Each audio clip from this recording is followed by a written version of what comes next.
get started.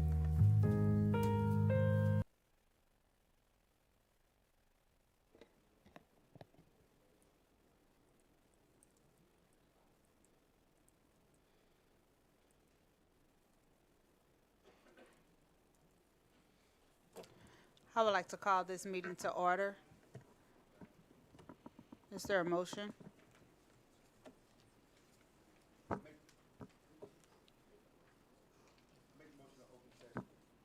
We had our motion. Ms. Henry?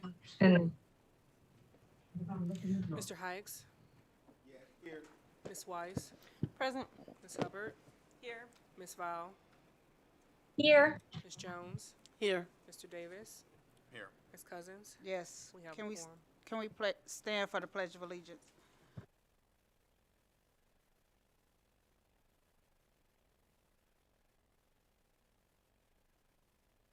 Pledge allegiance to the flag of the United States of America and to the republic for which it stands, one nation, under God, indivisible, with liberty and justice for all.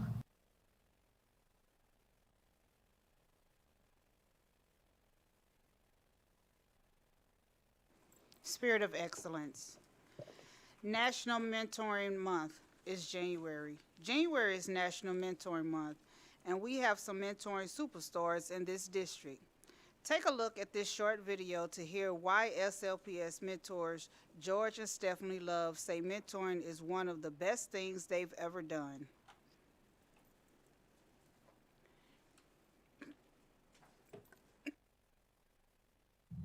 Literacy unlocks the door to a world of endless possibilities. St. Louis Public Schools proudly introduces Literacy for the Lou, an initiative inviting the entire city to play a role in our children's journey through the world of words.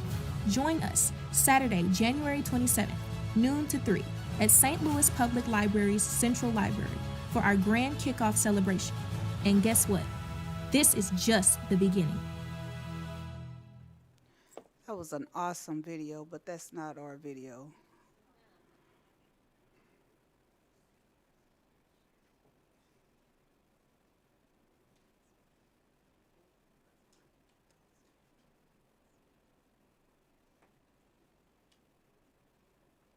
While they search for the video, we will go on to Dr. Scarlett.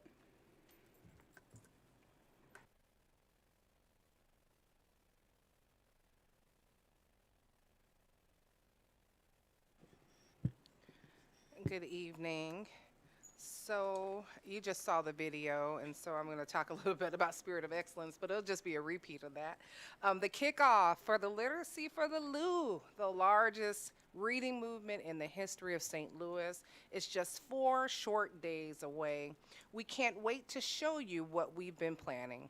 From best-selling and internationally known authors to free books, community resources, games and activities for all ages, and much more. The event is this Saturday from noon to 3 p.m. at the St. Louis Public Library's Central Library on Olive Street downtown. To RSVP for this great event and learn more about Literacy for the Lou, visit www.slps.org/literacy for the Lou. Thank you, Dr. Scarlett. Once we get the video, we'll go back and queue up for that video. In the meantime, we will go into the superintendent's report and presentation. All right, good evening again. So we have a presentation, a special education update. So I'd like to invite Ms. Candace Boyd up here to the podium for this update. Thank you, Ms. Boyd. She is our Director of Special Education Services.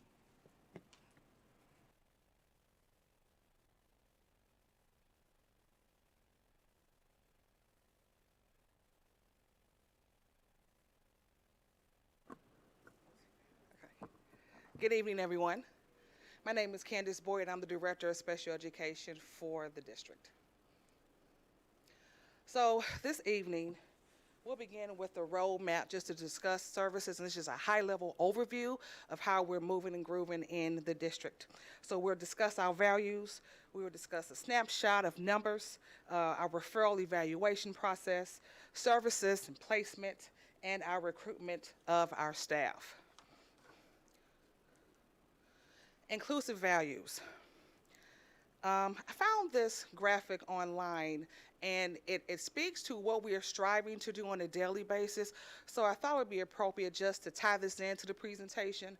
Again, very colorful, but just really right to the point of what we strive to do as special educators daily. We want to increase our students' time in the general education setting. Instructional effectiveness. We really want to make sure that the instruction is aligned to IEP goals, exposure to the general education curriculum, making sure that those accommodations and those supports as outlined in the IEPs are implemented. E for engagement with general education curriculum and peers. Again, we want to make sure as much as possible and as appropriate that our students have interactions and engagement in the regular education setting. S would be for support at the state and district level. The district receives support from DESE. We have a consultant who comes in and supports and provides training and updates. So again, support at the district level and state level really helps improve our practice and delivery of services for our students. Number of students served.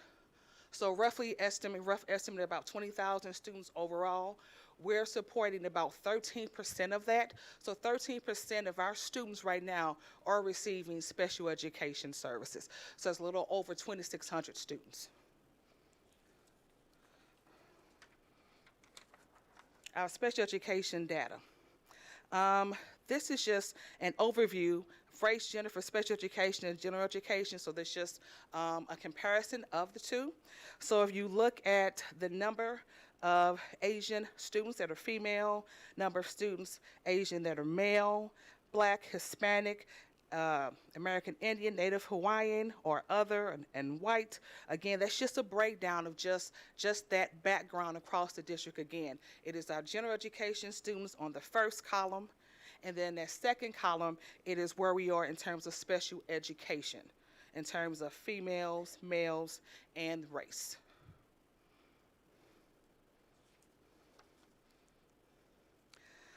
Next is a snapshot at the attendance graduation for our IEP students who receive special education services. So in the first table here, table 1, it identifies the percentage of students by school type with at least 90 attendance. Again, that's what we're striving to look at. If you look at the first column, and look at the side column, you have elementary, middle, high, and alternative. The first column reflects school year 22-23. The second side is going to reflect school year 23-24. Understand that right now we're in school year 23-24, so it's not going to be a complete overview. So going back to 22-23, and if we're looking at our special education students, you see that our elementary students, and looking at the 90, they are moving in the right direction. That is the highest percentage in looking at the elementary, middle, high school, and alternative ed, right? So the students at the elementary level have a higher attendance rate in going towards the 90. For school year... I'm sorry, could I ask a question? Sure. Sorry, it's the work session, right? So I'm just kind of curious as to the lower percentage. How much does transportation play into this, especially last year when we know that the bus company didn't have enough buses? Right. So I'm sure it is a factor, Mr. Davis, that we didn't have those things in place. We didn't have things in place. What we try to offer our parents, especially those IEP students where we have transportation as a related service, we will look at mileage reimbursement, trying to kind of keep things going. Our parents have been fantastic and partnering with us, but I'm sure that could be a factor as well.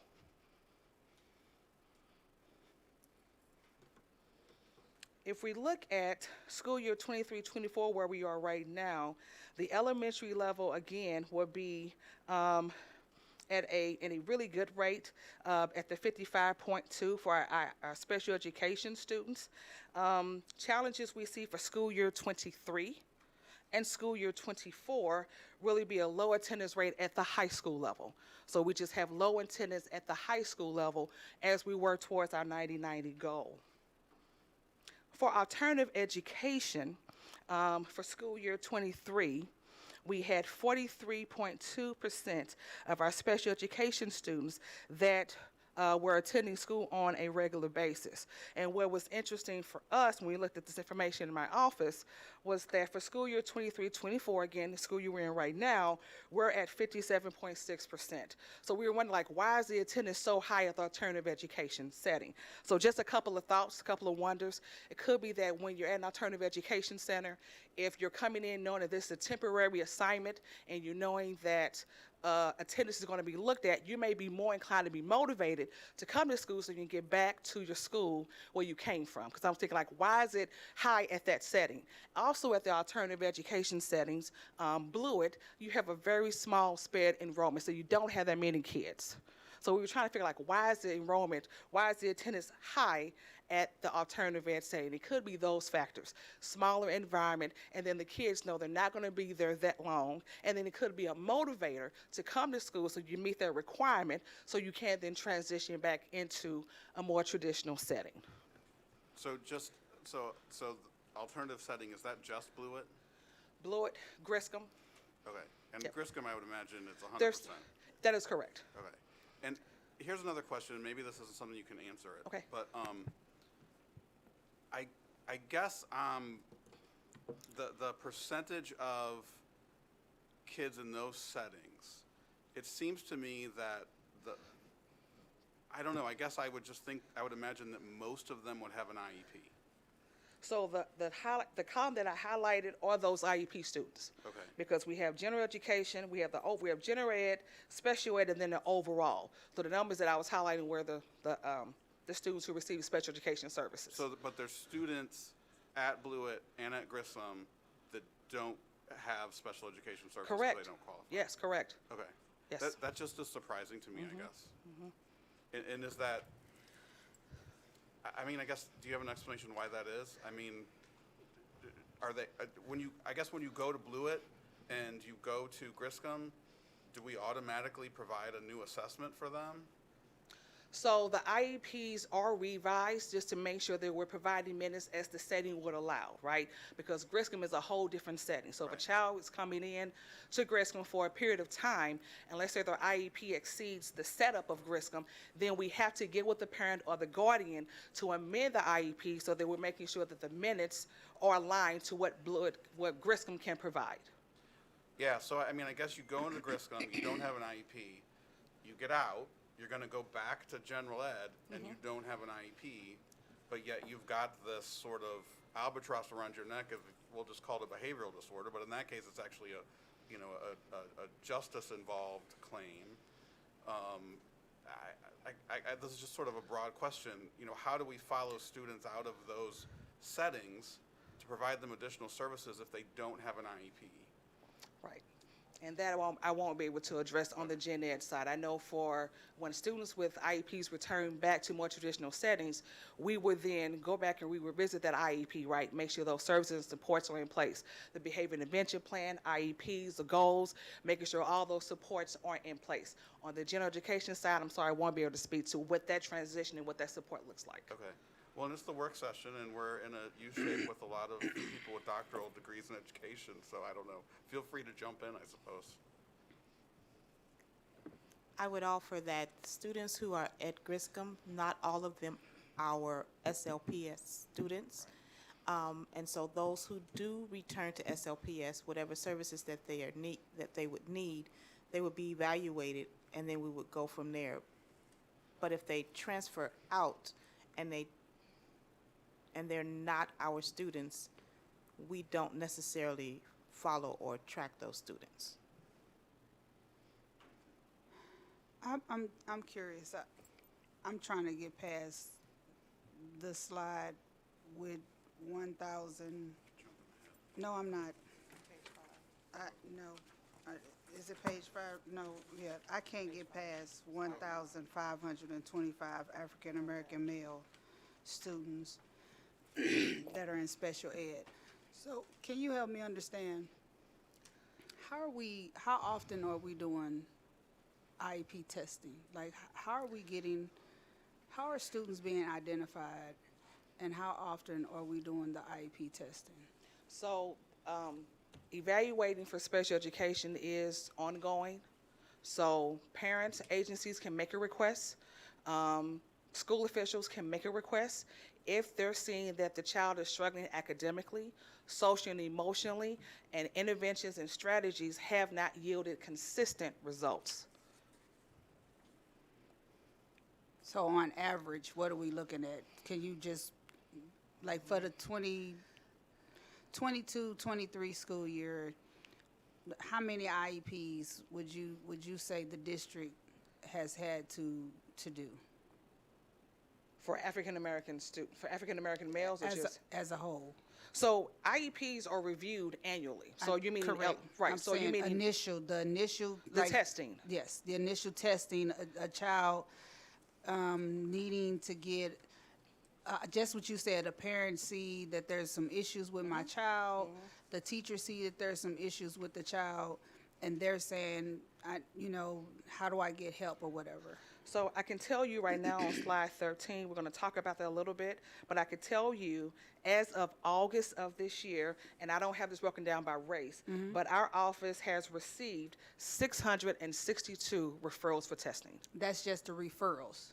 For testing, the Right. request to test, yes, Okay. since August. Okay. Yeah. So, and I'm sorry, I'm like Vice President Davis. No, it's all good. No. It's just a work session. Sure. So get comfortable. You really don't have to, worry about going through your whole PowerPoint like that. Okay. So when we're looking at these numbers and we're seeing, 1,525 African American males that are part of the special ed program, correct? Correct.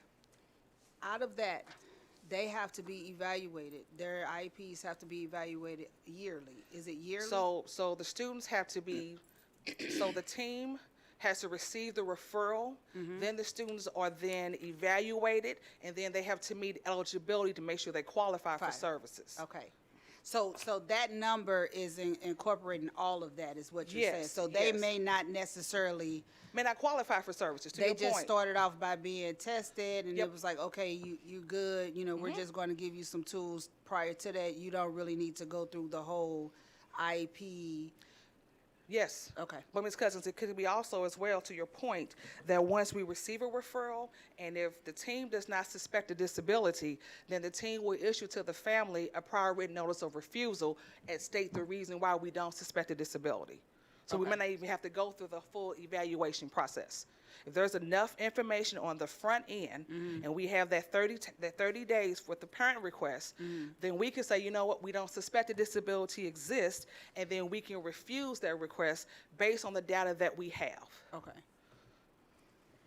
And so they are not included in this number, correct? If they're given a letter of refusal, then they're not They are in this. included in another group. When I get to that slide, they're in that group, that number. Okay. I just don't have that parceled out, but it is bundled in a number. Okay, thank you. Yeah. And my question is, once they have been evaluated and they receive a letter of rejection, then what happens? What type of services are they guided toward after that? Because clearly there must have been some issues Sure. if they came to you. So at that point, we then allow the school officials to come together, and they can look at other intervention strategies, other team setups, whether that's going to be a care team or a SIT team, on how they're going to assist that student moving forward if the student did not meet the state eligibility for special education. And so what are the state eligibilities for that? So learning disability, do you mean those different types? Yes, to qualify for special ed services. Right. So there are different categories that students can qualify for, and we have a state guidance that we use in order to measure that. So students could qualify. I'll just give you a few examples, Ms. Jones. So student could have a traumatic brain injury, TBI, okay? Student could be learning disabled in an area, specific learning disability in written expression, in math calculations, in various areas of that. A student could have other health impaired OHI diagnosis, where there's a medical component that's impacting the academics of the student. Child could have an emotional disturbance diagnosis, deaf, hard of hearing. So it just really depends on the information that we have and then the criteria that's used to render a diagnosis. And so the students that have been diagnosed with some type of emotional trauma, which so many of our students are suffering at this time, there's a great possibility that they wouldn't qualify, that they would be referred back to the school. Correct. And the school would perform some type of evaluation and Well, they wouldn't perform the evaluation. The team at the school level may decide what kind of support is needed for this child if they did not meet eligibility for special education. okay. Thank you. Yes, ma'am. I'm back, I'm sorry. I'm hearing what you're saying. And the process sounds like it's there, but realistically, where are we struggling? Because clearly, there are some major gaps, challenges. Oftentimes, the students, like you saying, they go through the IEP, they are identified with having the challenges that they're having. They're due to come up for their, say, 6 months evaluation, a year evaluation. What's the percentage of our students that are actually getting those evaluations or getting the services that they're actually needing? I'm hearing what Dr. Borche's statement was, not all of the students from Grissom are St. Louis Public School students, but let's look at the students that are St. Louis Public School students from Grissom. Let's look at the students that are from Blewett, that are St. Louis. But let's just look at our student population. Oftentimes, I get calls or concerns from parents to say two factors. One, my child still haven't had their evaluation. That's one of the top concerns that I get. The other concerns is kind of the statement that you made. They go through the pre-IEP process, and they're being told there's nothing wrong with your child or nothing has been identified, and they're like, no, there is something. Like I see there's an issue. So where are we? What is the breakdown? What are the challenges that we're really seeing that's happening? So one being, and we're going to talk about this, is staffing. That's really where we are. So other districts are paying higher rates for special education staff, and we're all in the pool trying to get staff in place, right? So you got a lot of competition with the salary part, but that really is the salary. Individuals are having options presented to them to work in a hybrid model, so they don't have to drive to all the buildings to provide services. When we March 2020 really just set the tone of how education looks. So individuals realized that they can perform those services at home, and that was more appeasing to them rather than trying to come back into brick and mortar. So again, salary, intensity, because a lot of parents are really advocating for their children as they should. And then it's just a shrinkage. It's just a really small pool. So the amount of individuals that are leaving the field of education, we're not getting that number in. So that's the deficit. That's the challenge. I also, and we can talk about this some more later too, but I also kind of want to talk about the system that we have set up. Because, I mean, it seems to me a kid enrolls in a school with an IEP, that throws off the whole system because of staffing, because of so you have a small school, and somebody comes in with new needs, and they're going to require specialized staff that may or may not be at that school or may be at that capacity. Correct. So how do you deal with that? And I guess my second question, and we can talk about this later, is if money wasn't an object, how would you redo the system so that didn't work that way? Is there a better way to do it? So, give me your first question again. I have redo the system. I said, what was your first? Well, I guess my first question is, how do you deal with that? Okay, when that's it. when a population shows up, and it could just be one kid, it could just be a change in IEP. Yep. That changes the system. Could be somebody who's been there for 4 years. The IEP changes, and now, Yep. oh my gosh, we're staffed wrong.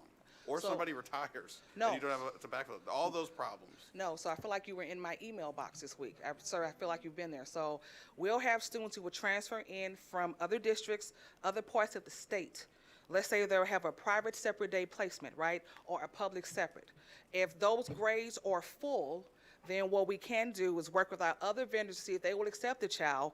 In the interim, we can provide homebound services until we can get a referral from one of our agencies to accept the kid. But no, to your point, that is an issue. There's also an issue with our kiddos, and we'll talk about this, with LPN needs, right? So I have 6 LPN needs right now for kiddos who have acute medical needs, and the nurses are needed to ride en route to the school. So right now, we're working with our vendors to identify the staff, because I have needs at Gateway Michael, and I have 1 need at 1 middle school. So right now, we just try to offer virtual. We provide homebound. We do something while we work on those pieces. With transportation, the issue that you brought up earlier, again, mileage reimbursement on the short term until we can get routes in place.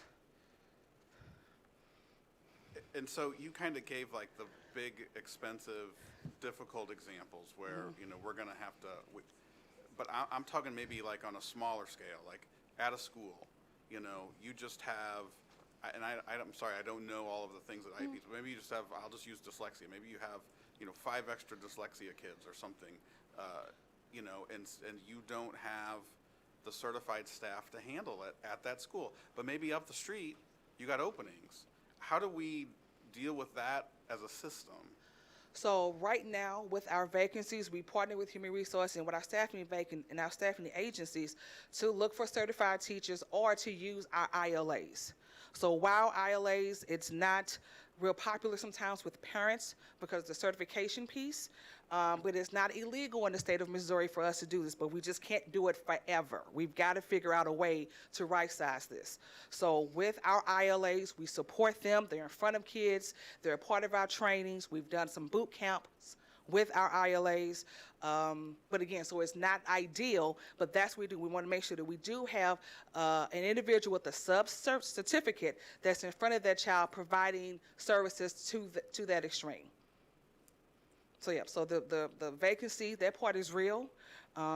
Substitute ILAs, all of that is real, and what we do is we stand in its place and try to deal with that as best we can with our substitutes.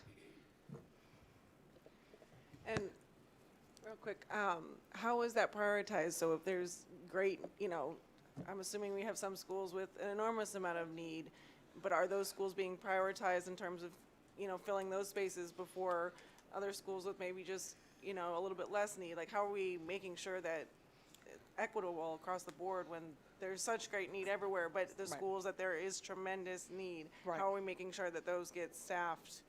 So it is a conversation with that school principal and with Human Resources to look at how we need to triage locations. Again, all the schools are important because all the students need services, but if I have a building over here in one state, then I've got to just really make that decision on how I'm going to dispatch support. Again, it does not take away the obligation that we have to make sure we have certified and credentialed people in space. Right now, we just don't have the luxury that we're not in that space right now. So right now, what we have to do is use our ILAs and our substitutes and just coach them up and support them in that space until better days come. That's really what we have to do with this space. Excuse me, my question then is, once you have the special ed student in the general population and they're going to class, is there a specific classroom that they might be able to go to that's just designed to help them with their needs that they might not exist in a regular classroom setting? Because I've noticed, you know, I've had involvement with a special ed student, and the room lacked a lot of things like books and extra manipulatives that they might use to, you know, make them feel like they're accomplishing something.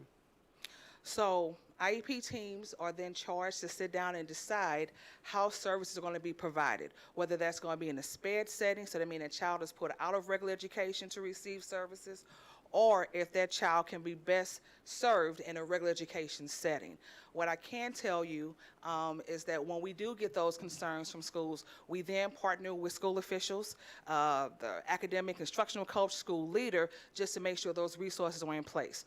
We also, in our office, provide resources to our classroom teachers as well.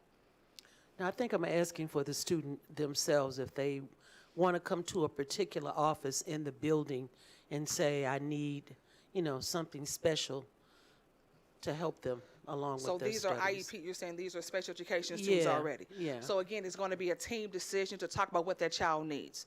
Some students, the regular education classroom can be a bit much. It's overwhelming, there are too many moving pieces. Other students, they may need something small to deal with their needs. That's why everything has to go back to the IEP team. That IEP team is going to make that decision on the setting, the amount of minutes, and the frequency in which that child receives services. So it's looking at the child holistically, how they behave in social and emotional aspects, how they learn, how they retain, how they apply information. All of that, Ms. Jones, goes back to IEP teams. So if a child, let's just play it out. Let's say a child says, hey, this is an IEP student. I'm having challenges in my regular education classroom. I don't know what to do. Then they ought to work with that classroom teacher and to see what, are we using those accommodations? Are we using those goals? Are we supporting that kid in that space? If we need to bring the team back, including the parent, to have a conversation on what the child needs, then it's just a matter of revising that IEP to make the IEP support that child better, right? So it's just a matter of really, everything goes back to that team. So is that how you involve the parents? Because I think I'm asking, just like, say for instance, I'm a parent and my child is saying, Mom, I want, a particular book. I need something special in my classroom that will help them with their plan, with the IEP plan. Not just because you guys have met, but what the student is expressing that they need. Mm-hmm. Because sometimes the adults don't really listen to what the student is saying, and it just goes past the adults. I'm asking, where does the student have a right to kind of voice what they need? So the student can always have a conversation with the classroom teacher to say, hey, I need notes, I need note-taking assistance, or I need additional time to do this, or hey, I need modify this. So student voice is important, and that is a part of that whole process. So a student, I'm kind of thinking more at the high school level, or maybe middle school level, could say, hey, this is not working. I like where I'm at. It's good. It's a good feeling. I just need some more support. So we do listen, and that is a factor in making those decisions. If the student is in that space and mature enough, to say what it is they really do need, what will help them best learn. Ms. Boyd, can you tell me how long have you been with the district? Okay, so you're going to date me. Okay. So, I'll go back to 2 lives. I started in the district in 1995. I worked at the best elementary school. I worked in Malafi. I was 22 years old. So I was a teacher assistant, and at the time it was called the BD classroom. Marion Cotter was my principal. Right, there you go. Wonderful. And when I told her that I wanted the BD classroom, she looked at me strange. I said, that's the classroom that I want. Please let me be a teacher assistant. Because at the time, I was trying to figure out that I want general education or special education, because my route kept leading me to special education. And my teacher at Flow Valley said, if you know you want to be a teacher, you need to become a teacher assistant. So that's what I did. So I started at Malafi, 95 through 97. Then left, went back to school, worked at SSD for about 6 months, and I wanted to come back here. So I came back in the district in 2000, so I've been back here since 2000. I've been at Yateman Middle School. Georgia Bland Whitfield was the principal there. I was at Shepherd Elementary. Carol Hall Whittier was my principal there.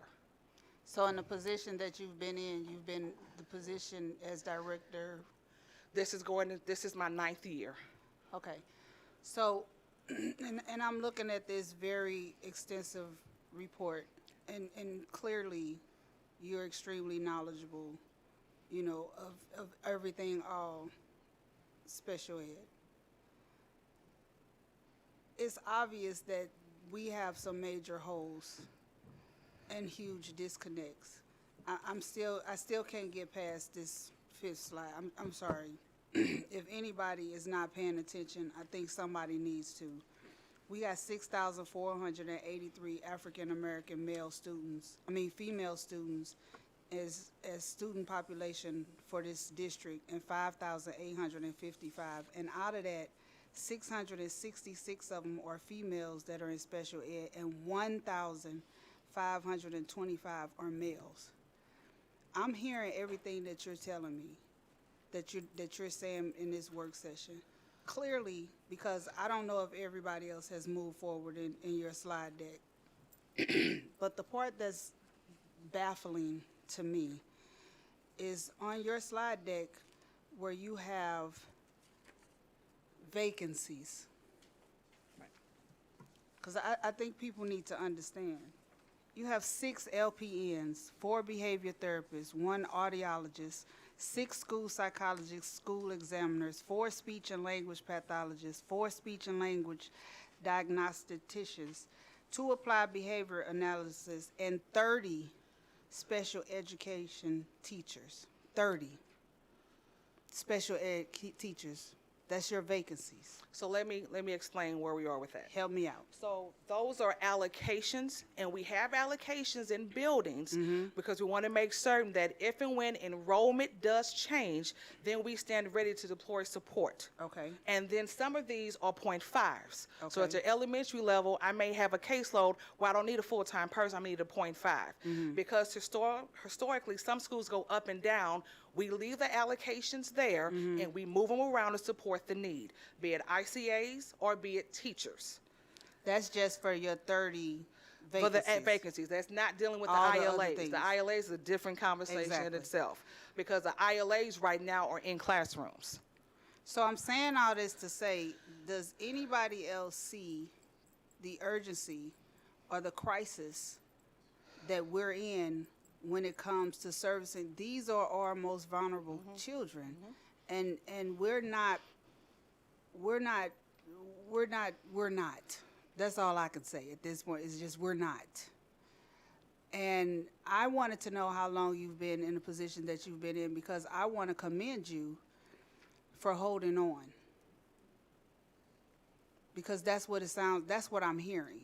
You're holding on, and it seems like you have hope for change. But how do we give you what's needed? I know Vice President Davis has really been adamant. I know Secretary Jones has been adamant and always have spoke about special ed and the gap. But we have to do something different than what is occurring right now. First off, powerful, and thank you for that. Thank you.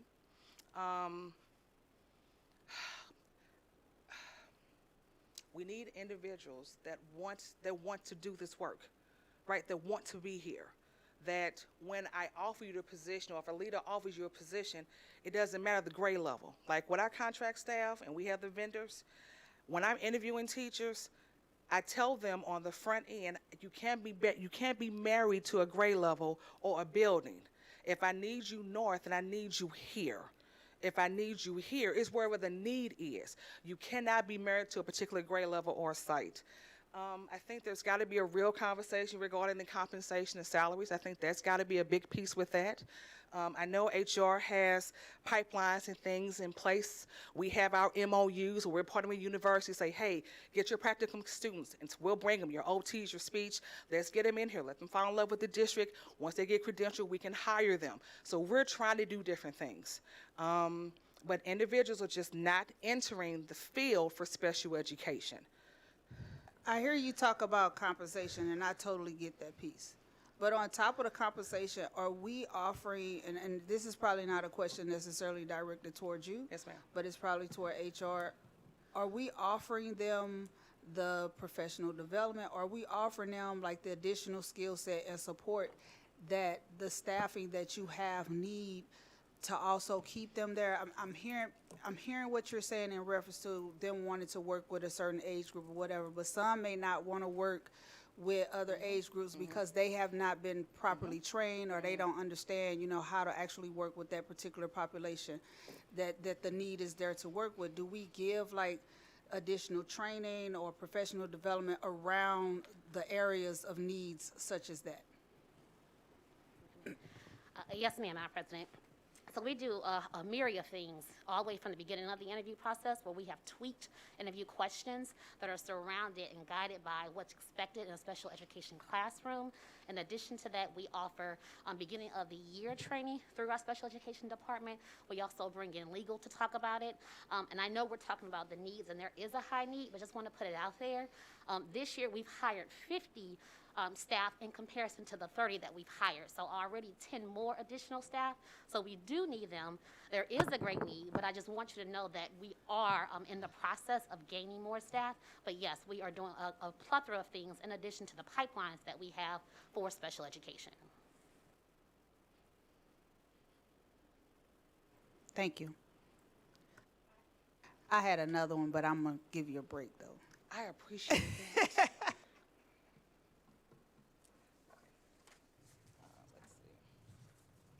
I'm sorry. Hey, this is- Okay, go Sorry, I ahead, have because I was gonna say, question. after that, Ms. Boyd, if there's any other specific slides you want to kind of go into, you're more than welcome. Yes, ma'am. Board Member Val? I was just wondering, I noticed that we were talking about the high school level and the difference in the services available. I'm just wondering, I guess, we're always going back to college and career readiness, and how are we linking that for special education kids with options for after they get out of high school?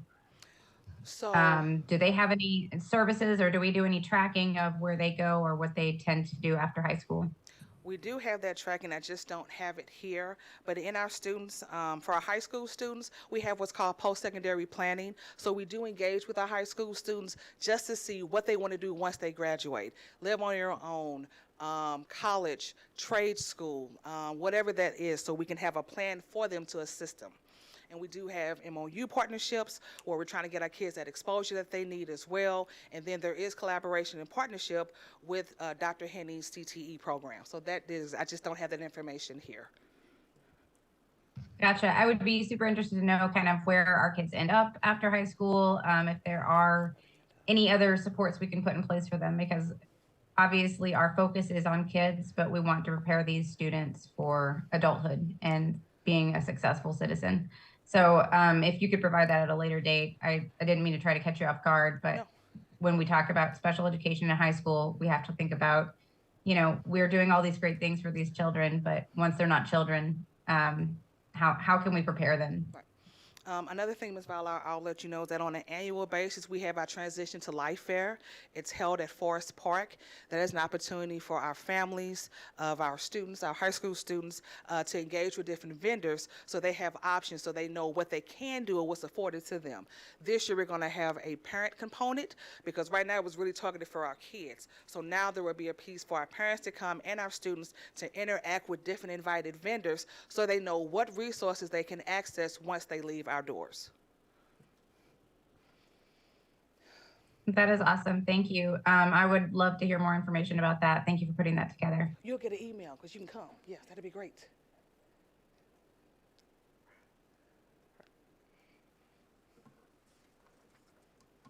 Yo, let me say this because I feel like Debbie Downer with this information.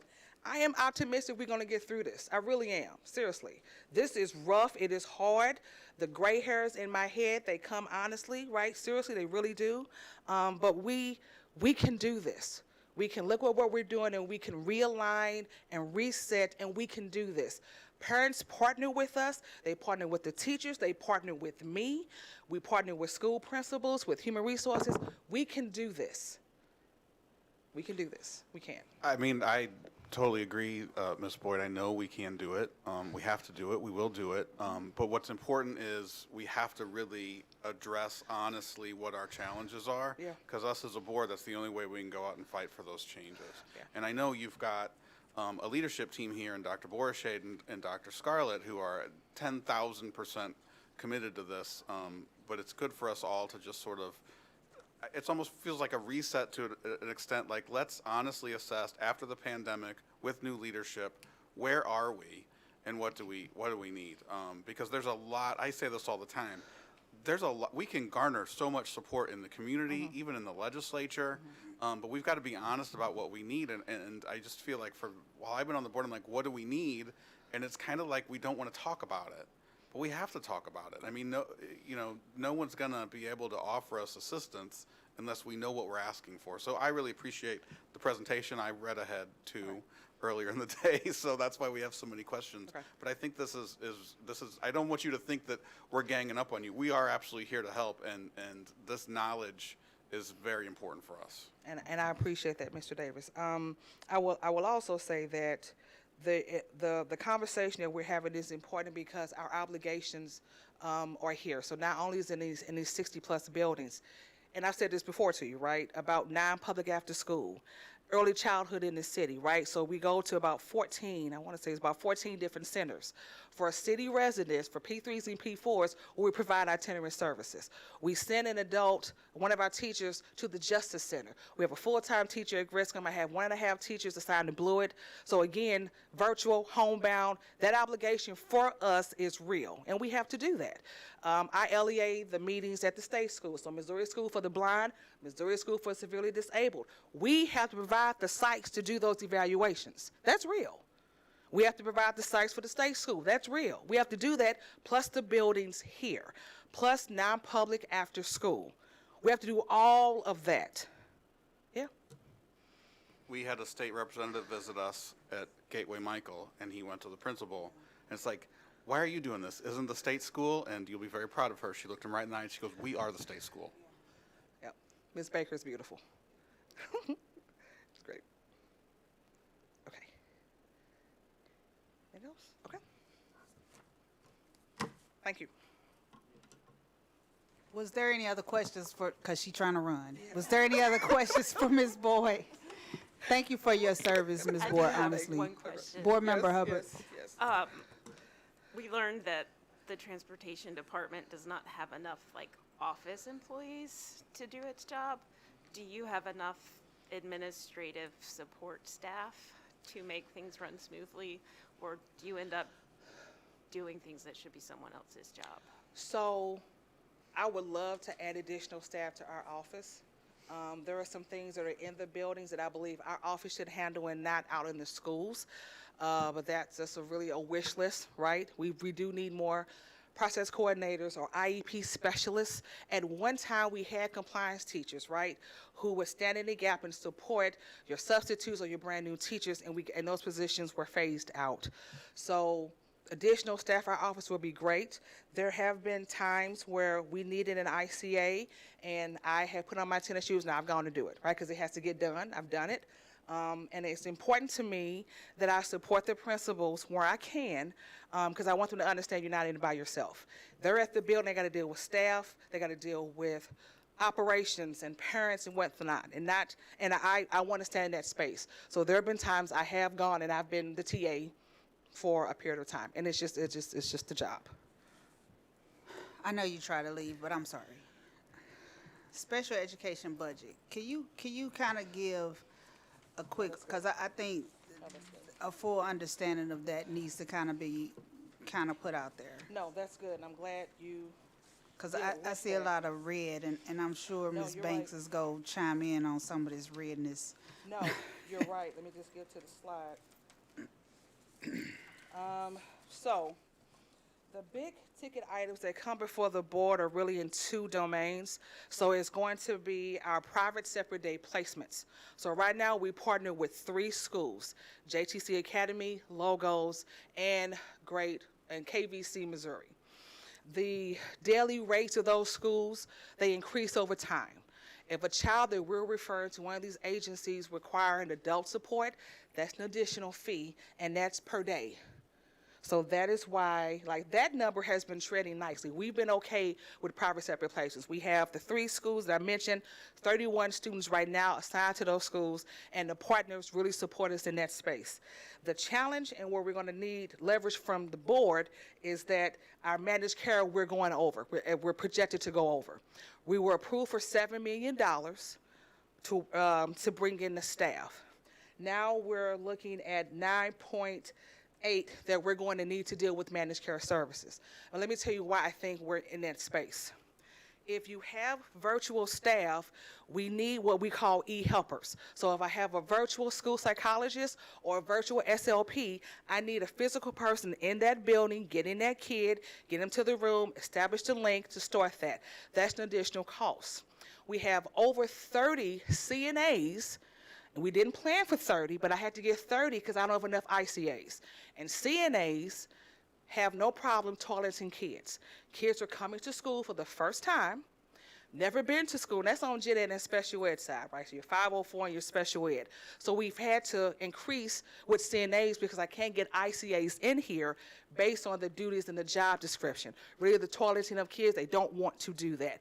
A CNA, when I interview them, they blow right through that. They have no problem toileting a kid. Doesn't bother them at all.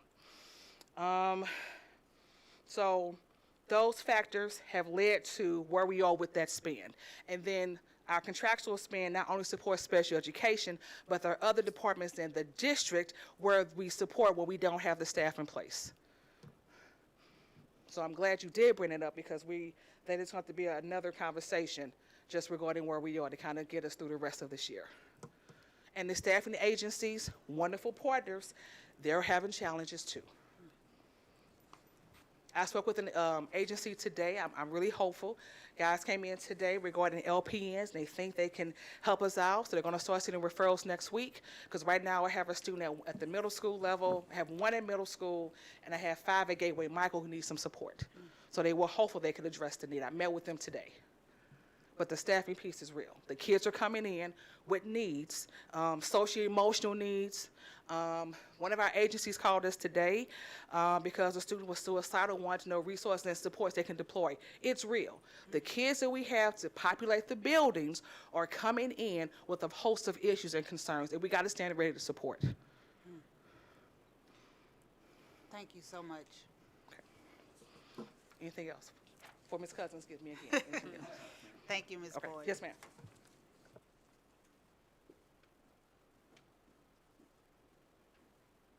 I think on that note, I think we have the video ready to be queued up. At least we can hear something about mentors. I'm sure we can use them right now.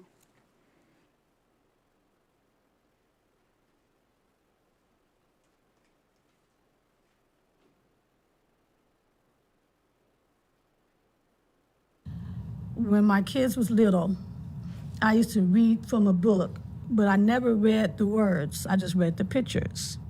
And so for a long time I did that. I just read the book, I add them in it, they was a part of the book. But then when I knew they'd learn how to read, guess what they would say to me? That's not in there. That don't say that. So then I said, oh, okay. Now I know they can read. Because now I'm reading it. Now I know that not only are, I'm telling a story, which they always thought it was about them, but now they're reading the story and they know it's not about them. So that's how I feel when I mentor somebody. I know that it's going to take some time, but eventually they're going to come to me and say, it worked. When I see that light bulb come on, I get very excited. It blows my mind. I'm like, wow, man, this is incredible. And it's so fulfilling. It's so fulfilling to see the light bulb come on and the kids spring into action. And I'm like, that came from me. Wow, did I do that? Wow, man, this is amazing. Oh, man, I can't help but show you this excitement. It just blows me away. It turns my life. It's nothing more fulfilling than seeing a kid change right before your very eyes. So it's very fulfilling. That's why we do what we do, because it fulfills us. Some people do it for money. Some people do it for status, but we do it because we love them. You got faith, hope, and love. And the greatest of all three is love. That is beyond moving. Mr. and Mrs. Love, your passion and guidance for inspiration is an inspiration to us all. It really is, because what they're saying is so true. Walbridge is actually where I started from. I started fresh out of college, or sometimes coming home in the summertime in college and working with the youth within that community. And I totally understand what he said. I felt the same way. And to see the children that I work with that are now adults, I get that wow moment every time. So I totally agree, and this is where the passion comes from, and a constant statement of we have so much work to do. With that being said, we're going to move into the consent agenda for review. Any questions on the consent agenda? I have a couple of questions. Mr. Davis? 213-2402 to approve summer school 2024, and an expenditure not to exceed $6 million. I think this was 4.2 last year, and I think before the pandemic it was 3.3, and we used ESSER funds, I think, to increase the extra service pay. I was just wondering why the jump. Dr. Crapo?